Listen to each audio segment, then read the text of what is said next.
We are awakening together. This is our weekly gathering we hold online. For more information, visit our website, awakening-together.org. We'd love to see you there. Welcome, everybody, and thank you for joining us today. I um, I always like talking, so thanks. Um, Today's talk is we're talking about suffering. It's called suffering, not getting what I want, and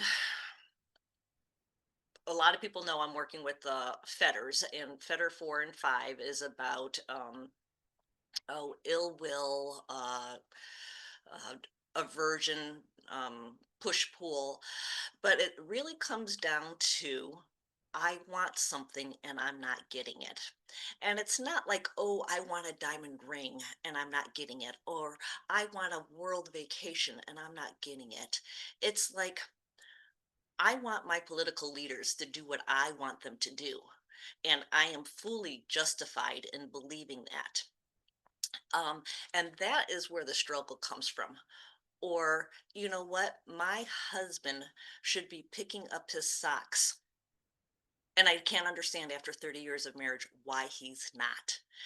And so all those wants, they continue to create suffering. They continue to create strong emotions. And today I want to look at some thoughts that create that, but also some strategies that can help break that cycle. So thanks for joining us. Let's go ahead and first open up with our opening song, We Are Awakening, by Diva Permel and Mitten. And Maricel, take it away, please. All right. Our statement of purpose of Awakening Together is that we are an assembly of equals joined in a common purpose, awakening to one true self. Within an appearance of many faiths, many cultures, and many symbols, we seek to discern one truth and to rest in its embrace.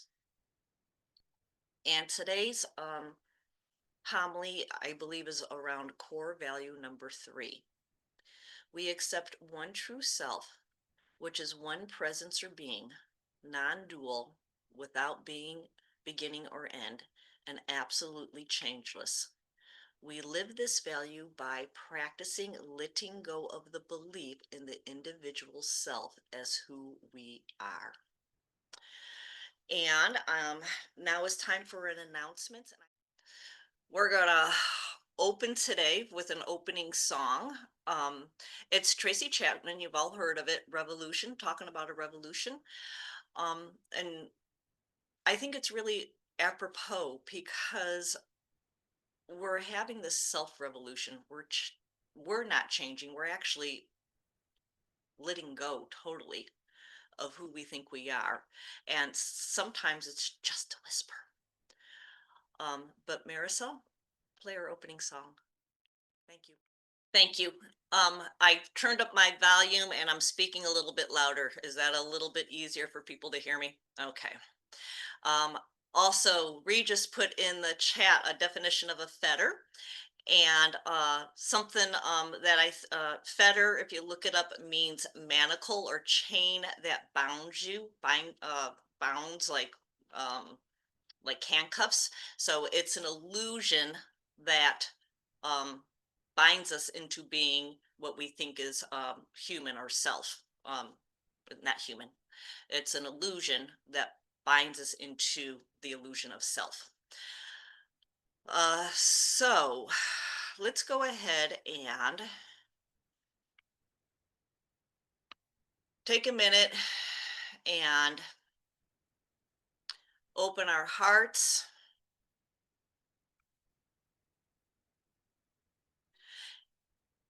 Just letting go of anything,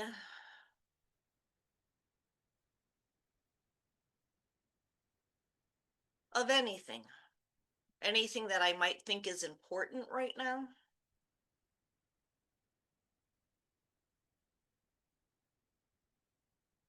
Any concepts that I might have of what should happen, any lists of what needs to be done in the future, any grievances that I might have with the past.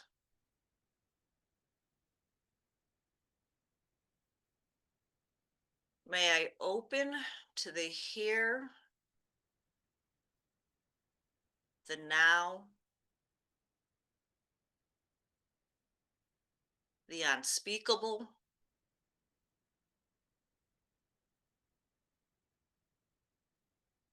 to the truth.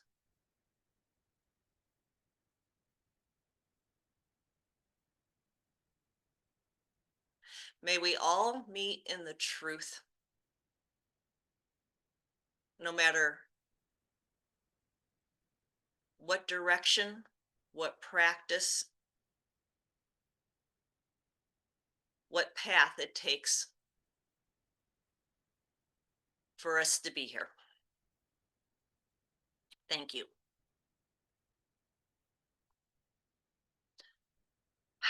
Regis has so graciously said he was going to read today, so thank you. He's going to read Desires and Ill Will, and that's Fetters 4 and 5. And this is from the webpage Simply the Scene by Kevin Schanilec. And thank you, Regis. You're welcome. And thank you for inviting me again. I thought I was one and done. So here I am again reading. And that definition was also from that same website from Kevin, by the way. So here we go. Desire and ill will, fetters 4 and 5. The fourth and fifth fetters are desire and ill will.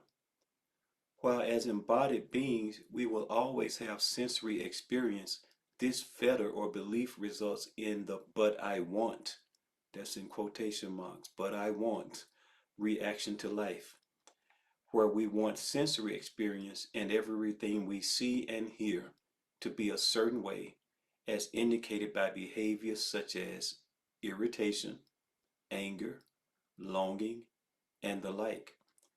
These two fetters lead to the behaviors of craving and aversion, by which we push and pull at what is happening within and around us. Desire and ill will are perhaps the most obvious components of what goes into the conception of a separate self. Our strongly held likes and dislikes can more or less define that separate self, as if to say, that's me. However, once the belief in the separate self, feather 1 and 3, is out of the way, fetters 4 and 5 are finally accessible. These two fetters run so deep and strong that they survive the falling of the first 3 fetters and remain essentially at full strength. They are so strong that they must first be weakened and then broken. The self-referent illusion is that there is something we have somewhere that might feel like mechanism, trigger, or something else, such as a button that gets pushed that makes the but I want reaction necessary. Such reactions are often the result of not feeling like we want to feel or believe we could or should feel. Traditionally, this is described as resisting the fact that we will naturally have pleasant, unpleasant, and neutral feelings or sensations as a consequence of simply being alive. There is nothing we can do about that. Even the Buddha experienced unpleasant sensations, particularly towards the end of his life, where he described himself as like an old cart being held together by straps, such that he entered into deep meditation as a temporary respite. Our natural tendency, though, is to expect that we can and in fact should always feel the way we want. If we don't, we get into the habit of pushing and pulling at whatever and whoever is in our life because we believe there is something we have, some aspect of us that makes that pushing and pulling necessary or inevitable. If we don't get what we want, we suffer. And what we generally call suffering in its gross and varied forms is addressed in this fetter. For example, imagine you were driving in traffic and someone suddenly cuts you off in a way that comes dangerously close to causing an accident, forcing you to apply the brakes and hope you don't collide with other cars. In such an instant, it can seem as though you're being cut off in traffic. It can seem as though your being cut off in traffic button gets pushed somewhere inside you, but which there is apparently no choice but to react in an immediate and even violent way, such as cursing, speeding up to hug the tail of the car that cut you off, and so forth. And yet, if you look closely, just as you cannot find a separate self as the first fetter, you also cannot find that button or whatever else it might seem to be. It seems like there has to be something you have that is the reason you have to react, and yet no such thing can ever be found. It can be surprisingly easy to put yourself in a position to do this sort of looking, and if it becomes clear enough, there is in fact no reason to react. These fetters of reactivity can be weakened and then broken. It can seem as though there is something missing in your responses at first, to the extent you are used to reacting in a certain way in a given situation, that there is more of a delay in reacting to something or someone also offers an insight into the fact that there are other possible options. Even though a few moments later you are nevertheless engaging in a familiar pattern of pushing and pulling at the situation in which you find yourself. That delay can be a bit disorienting in that it may seem at times like you are an acrobat working without a net below you, since intense and sustained reactions can lend an illusory sense of being in control of what is happening around you. The experience of breaking these fetters can be even more obvious and indeed unmistakable. It is not that reactions now take even longer to arise, they simply do not and cannot arise at all. While you may still engage in energetic ways depending on the situation, inside there can be a calm and serenity and the feeling that you're watching someone else engaging in that way. What we might normally call suffering largely disappears, and one person described it as though some 90% of all suffering seems to fall away at this point. Rather than being emotionally disconnected from life, you can actually be more engaged in that you are able to engage with a lot less of the emotional baggage that used to get in the way. Certain foods and beverages still taste good and are pleasing, and such things as sex, intoxicant, money, and many other things may or may not still be a part of your life. However, the gotta have it compulsion is no longer there. One friend described it as no longer feeling like they had to go out and buy some chocolate at odd hours of the night, even though they still quite enjoy it if and when it was available. It may be intuitive that this weakening and breaking is an inherently positive experience, by which the response to those around us shifts from one of longing or resentment to one of acceptance and love. For me, this was perhaps the most profound experience of all the shifts I experienced. It literally brought tears to my eyes as I realized that I was free of the sort of reactivity that I thought I would always be saddled with. It also allows access to the next stage of the path. It also allows access to the next stage of the path, in that once you stop pushing and pulling at what or who is happening, you can step back and see it, or they are as real as you thought they were.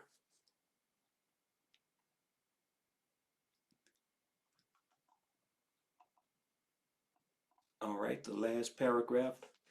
The Mahamajrana tradition describes this as the yoga of non-conceptuality, by which we come to appreciate how the conceptual narrative in our minds has tended to dictate our responses and behaviors.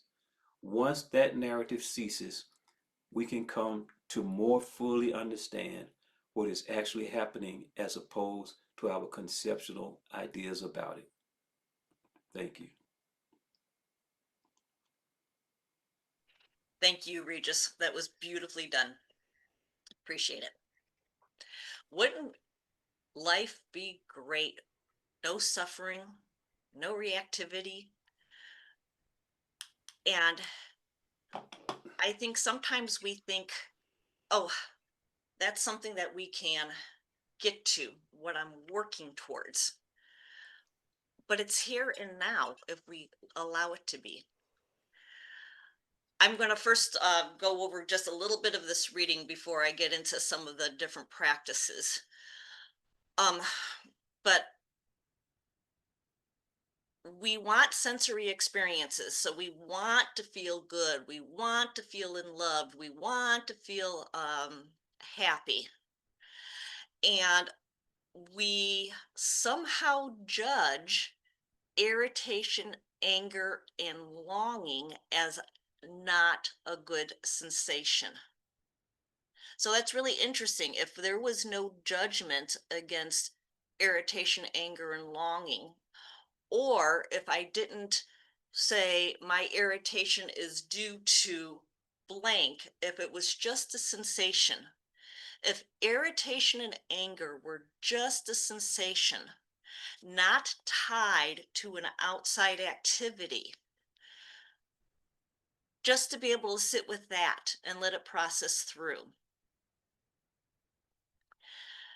Then Kevin goes on to say, it's linked to our strongly held likes and dislikes.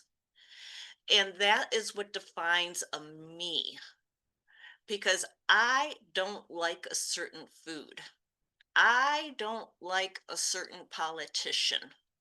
I don't like a certain type of weather. Interesting. What would happen if we realize the I don't like is a thought? This goes back to numerous homilies that have been leading up to this. It's a thought.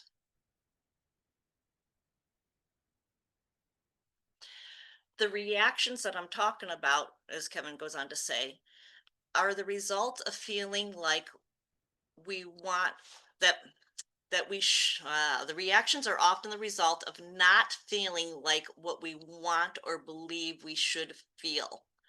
Like I was saying before, I'm feeling anger and I shouldn't be feeling angry, and it's so-and-so's fault. Who said we're not supposed to be feeling angry? Resisting the fact that we will naturally have a pleasant and unpleasant and neutral feelings or sensations as a consequence of simply being alive. Children, we're human, and the human experience, what I signed up for, is to have pleasant, unpleasant, and neutral feelings. Right? And it is the human mind that then judges those pleasant and unpleasant and neutral feelings as good, bad, or indifferent. But there's nothing we can do about it. No matter how much I wish I can change it, there's nothing I can do about it. But our natural tendency is to expect that we can do something and should always feel a certain way, is what he was saying. Is we're expecting that we should be feeling different. And if we don't get it, we suffer. Really interesting. Wouldn't it be nice not to suffer? Wouldn't it be nice to let go of this mental trap?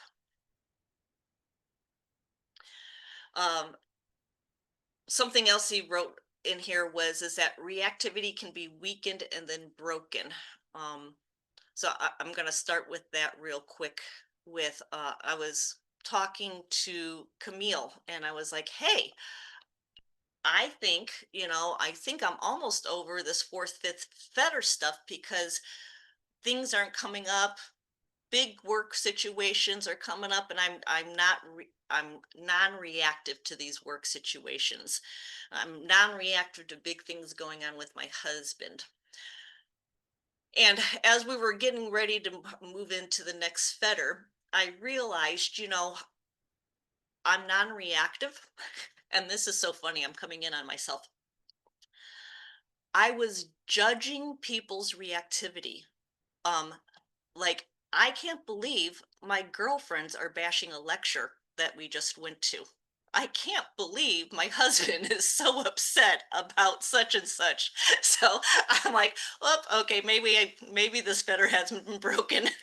Maybe it's just a little less reactive, but but still need to work on it. But I thought it was funny, and I wanted to share with you. Uh, but all of this is mind candy. Let's go ahead and actually look at what what can how can I live in the experience of non-reactivity? We're angry at political ideologies. We get irritated with our children. We think our friends should be doing something different. And it's not about understanding that there is no thought. It's no past and future. It's not understanding it, it's experiencing it. It's knowing it. It's being it. And there's so many ways to practice this. There's many rivers that lead to the ocean, the Hindu saying. So Kevin, uh, I'm terrible with this name, Kevin Schanilec, he talks about going to the gap. So I'm going to invite you to think about a situation. You can think about it as a political situation. You could think about your parent or your spouse or your children. Just think of a situation.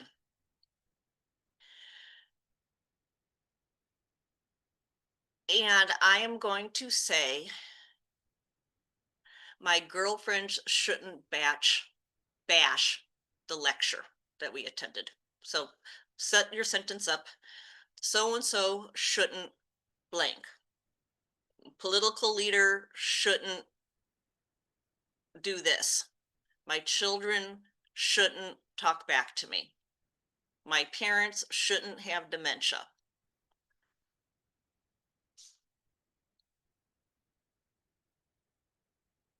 My girlfriend shouldn't, before I get to the reaction of irritation, can you feel that contraction?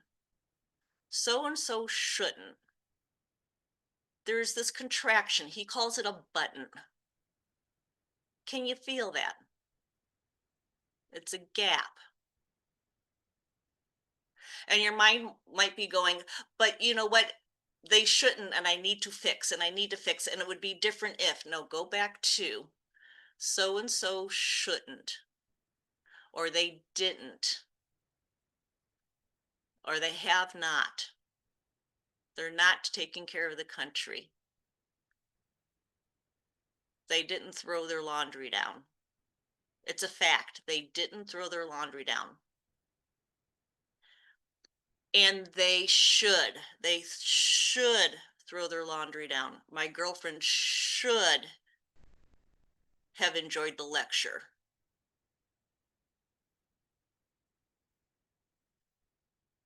My parents should remember who I am.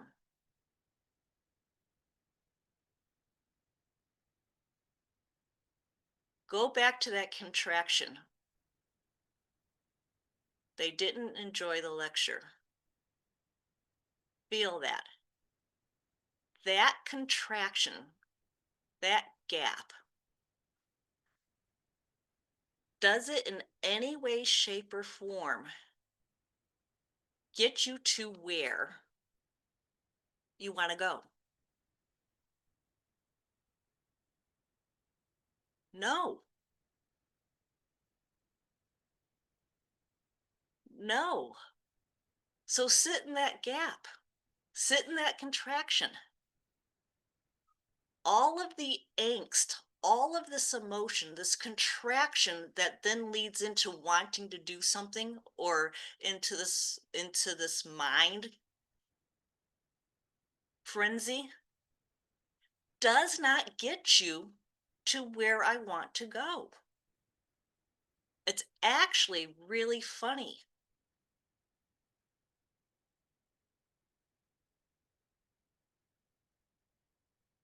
Yeah.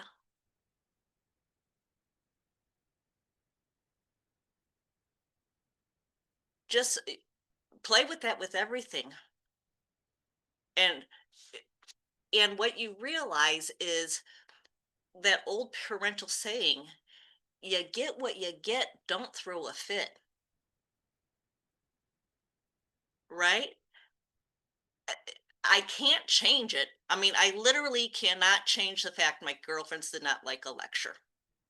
I literally cannot change the fact what my political figures are doing. I can I cannot change the behavior my children exhibited.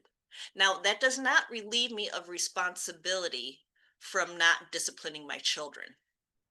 That does not relieve me from the responsibility of joining whatever political action committee I want to join. It's just saying that this whole frenzy, this whole contraction is not going to get me what I'm so upset about. And the only person that is suffering with this is me, right? So why do I keep doing this? So I invite you to play with that one. But I said there's many ways to keep playing with this. Byron Katie, she has a lot of, she does the work, and she really invites all of us to turn around and look at our thought, right? So let's look at my girlfriends should have enjoyed the lecture.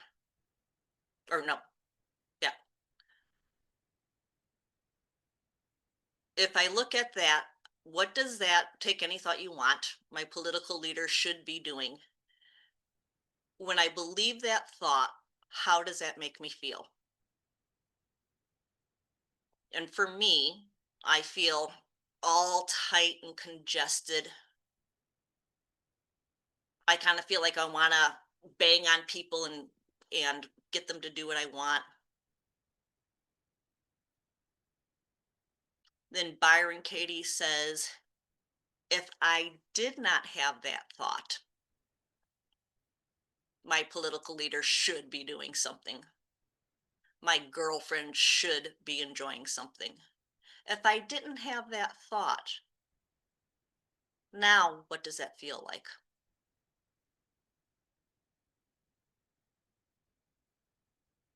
Huh.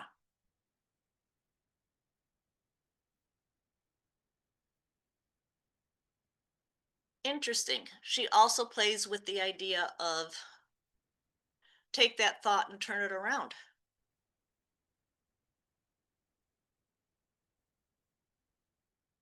It's okay my girlfriends didn't enjoy the lecture. It's okay, our political direction. And just watch the reaction in the body. She has the just live now, do the dishes. Be aware of the verbs you use, she says. Did, was, will, are going, all are references to past and future. To speak of the past is to reawaken it and recreate it, if it's only in our minds. But then we're lost to what's going on right now. She says to speak of the future is to create and live with a fantasy. If you want to experience fear, think of the future. I am so afraid of the country and the world that my children are going to inherit. Think of the future. What about right now? What about right now? If you want to experience shame and guilt, think of the past. You know, if I would have spoken up earlier, the abuse I suffered wouldn't have lasted as long. Or I should have gotten help for my children earlier. Think of the past. But if I stayed in the present moment, it would change a lot.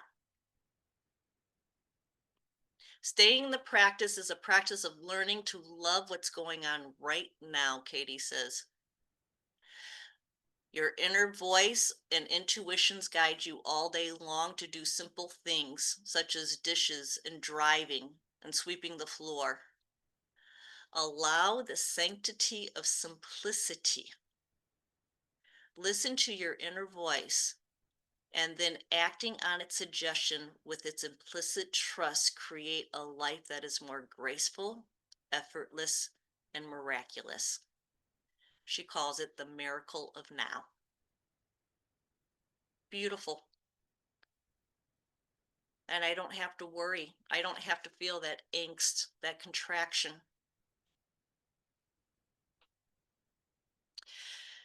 In January of 2025, John Mark Stroud gave a sat song. And I was listening to the recording. And the reason I'm going through Kevin and Byron Katie and John Mark Strauss and Angelo says this is that there's so many ways to look at this whole illusion of I want and I need to suffer because I don't have. And other people point at it different directions in different ways. And I just want to say, hey, there's so many ways to do it. And like, there's a whisper. Let's start doing it. Let's change it. Let's start the revolution.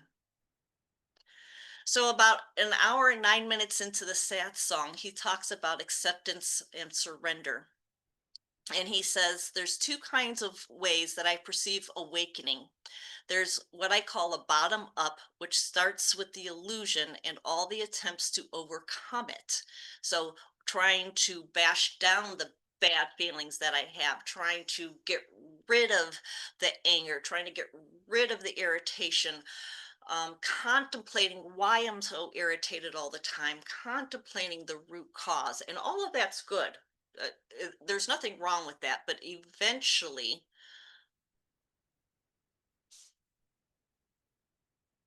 what he's saying, or I'm not putting words in his mouth, what he said in the sat song is two kinds of way I perceive awakening is there's what I call bottom up, which starts with the illusion and all the attempts all the attempts to overcome it, to correct it, to forget it, to forgive it, to fix it, to change it, to wake up from it.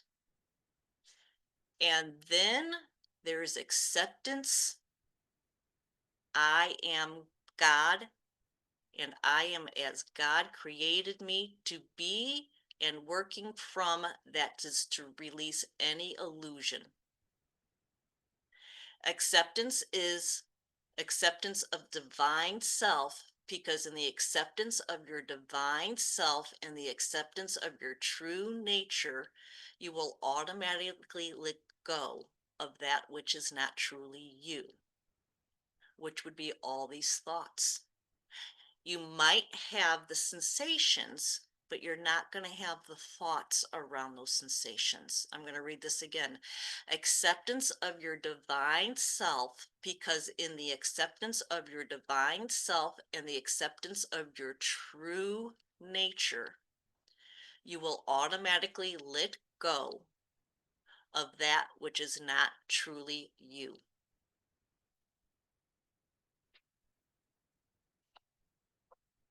And a couple of weeks ago, I was talking to a friend via email,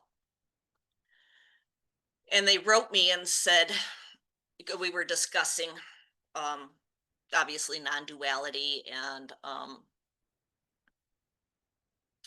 why give up thought, why give up this illusion of ill will. Do you want to dishonor yourself, big S self, by projecting the cause of my angst, my anger, my irritation outside of you? You can experience rage anytime you want to, as we have all experienced it. No need to project it on anything outside of you, because quite honestly, everything is me anyway, right? My children, my parents, political situations, it's all me. No need to project it on anything outside of you. You give it all the meaning it has.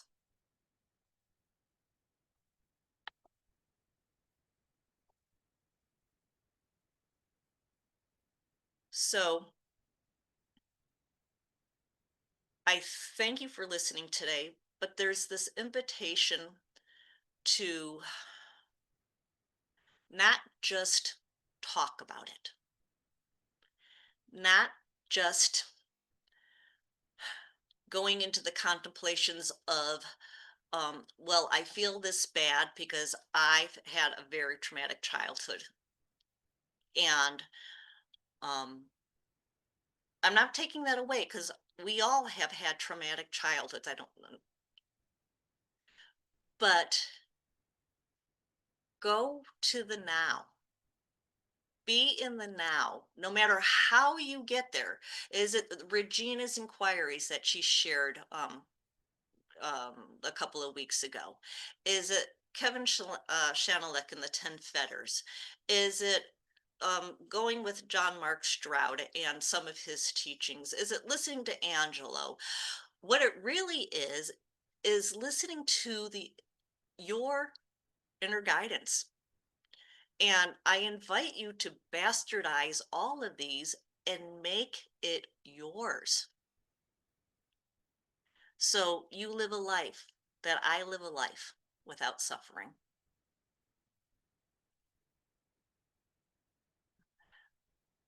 Okay. So our song for contemplation is going to be called No Hard Feelings. And it really is about what would happen if we let things go. And I'm going to invite you to, it's also a time to donate to Awakening Together. And my little plug is that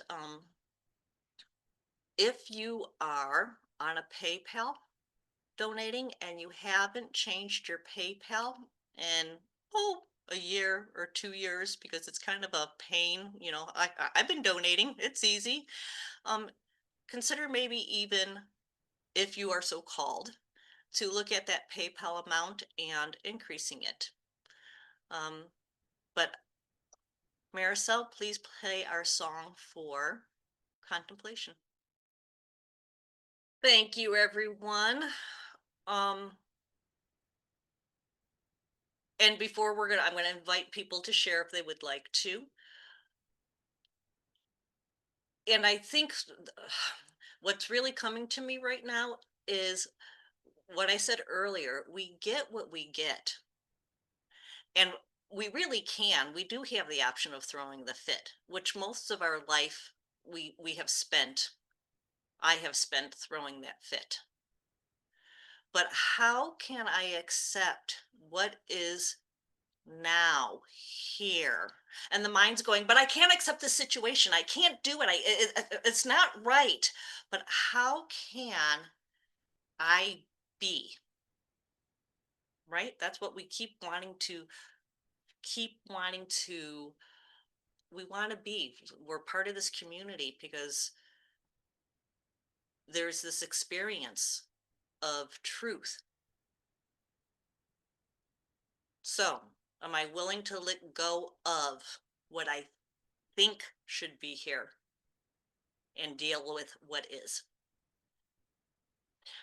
Is there anybody who would like to share? Joseph, thank you. Thank you, Sharon. Wonderful homily, wonderful homily. I have a question. Going back to the first, I think the first practice you talked about was when Kevin talks about going to the gap, and the immediate conception I have of that is between thoughts, the place between thoughts. But then it seemed like you tied it into the contraction, going into that feeling of like, is that what you meant by the gap? The feeling of like, oh, not this, oh, not this. So it's right before that. Yes, it's that contraction, but Mhm. it's feeling into the contraction before the this is wrong. It's just The energetic feeling into yes, that. That's feeling into the contraction before our mind tells us why we're feeling into it. interesting. That was helpful because I had experienced one of those like, 10 minutes before we started here. So it's like, oh yeah, I got something to go to here. We all got something, right? I Yeah. know. Yeah, but it was fresh. It was really fresh. So yeah, thank you very much. Love the homily. Thank you. Thank you. And even when I shared this already, but even when I thought, I'm like, oh yes, okay, I'm not reactive.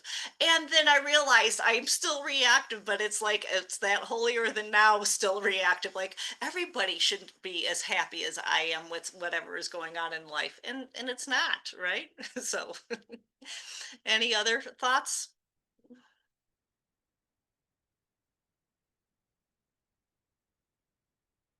Joanne? Just trying to find the mute button. Yeah.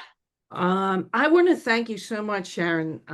No accident that I was looking through emails this morning, and this is what I exactly needed today.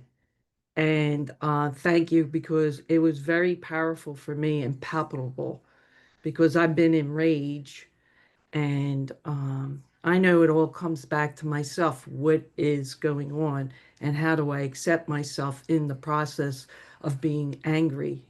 And I'm so grateful for the healing that took place for today. So thank you so much. Thank you, Joanne. And then Shauna, actually put in the chat, I was wrong. It was a March Sat song and not a January Sat song with John Mark Strout. But yes, Miss Shauna. Oh, it doesn't matter. Thank you, Sharon, my buddy, my friend. I loved the homily specifically because you gave us direct experiences. We can choose to go in and follow your direction and feel what you're talking about. That's just precious. And also, I loved your pointing that projection is not necessary. We can feel rage anytime we want. It's just so helpful. So the projection outwards onto someone is just absolutely not necessary. And it's so essential for me to feel that projection energy. It is detectable. get to know that projection energy I have, and just choose not to do that again, because I can feel anything I want. And most essential for me, you're pointing to live this. Don't keep, for me, don't keep studying, don't keep contemplating.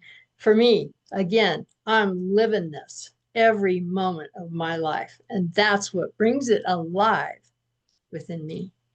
So thank you, my friend. Good job. Thank you. Thank you. Any other thoughts?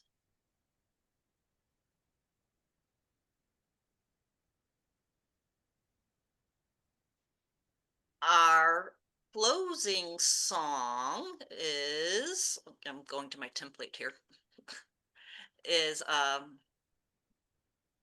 it Will Ferrell? I can't see it. Pharrell Williams, Happy. And I think we have, so this song is really fun and it's upbeat, and but I think we have a misconception about happy, and that happy is this always feeling joyous and exuberant in this party. But maybe happiness is just the lack of the constant whirlwind of mind and the suffering of a mind attack. I don't know. Marisol? Thank you, everybody. And that concludes our weekly gathering, and I'm going to give it over back to Marisol. You've been watching our online gathering. It happens weekly on Sundays at 10:15 a.m. Eastern Time. To join us live in the sanctuary, visit our website, awakening-together.org. You'll want to click on Online Sanctuary in the main menu, and then in the drop-down menu, look for How to Enter the Sanctuary. Right there at the top of the page is a clickable link. We'd love to see you in the sanctuary and join with you in fellowship. Thank you again for watching. Also, please know that if you'd like to stay connected via the Awakening Together channel here on YouTube, you can subscribe and hit the bell for more notifications. We hope to see you in the sanctuary.